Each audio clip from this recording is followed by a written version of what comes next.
রাসূলুল্লাহ সাল্লাল্লাহু আলাইহি সাল্লাম বলেন, এক ব্যক্তি সফরে বের হয়েছে। সফরে বের হওয়ার পর তখন তিনি এক জায়গায় গেছেন, সফর বিরতি দিয়েছেন। যাত্রা বিরতি দেওয়ার পর তিনি নেমে গেলেন। নেমে দেওয়ার পর উনি চিন্তা করলেন, ক্লান্তি আসছে, একটু ঘুমাই, চোখ লেগে গেছে। তো উনি বৈশা বৈশা ঘুমাইতেছে।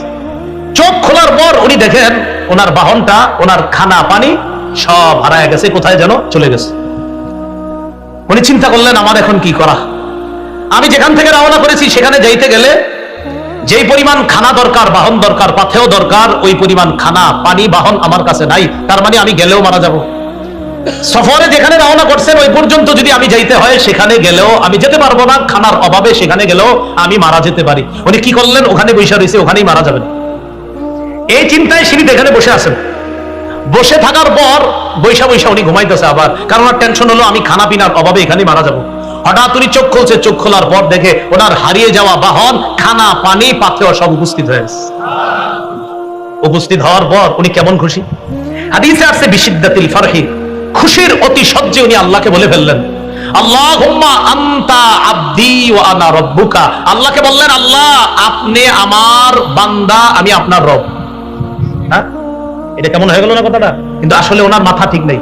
উনি এত খুশি হয়েছে, খুশিতে যে উনি কি বলছে এটা উনি নিজেও জানে না। উনি খুশিতে বলে ফেলতেছে, আমাদের দেশে এটারে কয় খুশির ঠেলা।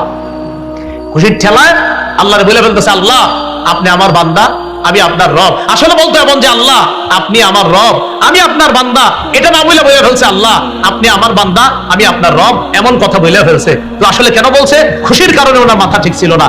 নবী বলেন, একজন ব্যক্তি তার হারিয়ে যাওয়া বাহন ফিরে পাওয়ার পর এত পরিমাণ খুশি হয়, কোন ব্যক্তি যখন তওবা করে ওই ব্যক্তির চেয়ে কোটি গুণ বেশি তওবাকারীর প্রতি আল্লাহ খুশি হয়েছে। তাহলে তওবা আগামীকাল না এখনই?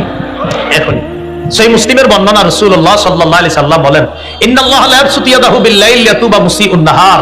আল্লাহ পাক রব্বুল আলামিন তার ক্ষমার হাতকে প্রসারিত করেন রাতের বেলা, যেন দিনের তওবাকারীরা আল্লাহর কাছে ক্ষমা চায়। ওয়া ইয়াবসুতু ইয়াদাহু বিন-নাহার লিয়াতুবা মুসিউল-লাইল, দিনের বেলা ক্ষমার হাত প্রসারিত করে রাখেন যেন রাতের অপরাধীরা আল্লাহর কাছে ক্ষমা চায়। প্রিয় ভাইরা, আজকে এখন রাতের মধ্যে আছি আমরা, দিনে অনেক অপরাধ করছি, আজকে আল্লাহর কাছে ক্ষমা চেয়ে নিব ইনশাআল্লাহ।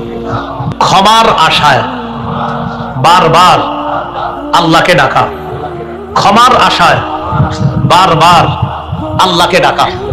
তিরমিজির বর্ণনা 3540 নম্বর হাদিস। এই হাদিসের মধ্যে আসছে, আল্লাহ হাদিসে কুদসির মধ্যে বলেন, ইয়া আদম ইন্নাকা মা দাউতানি ওয়া রাজাউতানি গফারতু লাকা আলা মা কানা ফিকা ওয়ালা উবালি। হে আদম সন্তান, তুমি আমাকে ক্ষমার আশায় যতক্ষণ ডাকতে থাকবা, আমি ততক্ষণ তোমাকে ক্ষমা করতে থাকবো, এতে আমি আল্লাহ কারো পরোয়া করি না।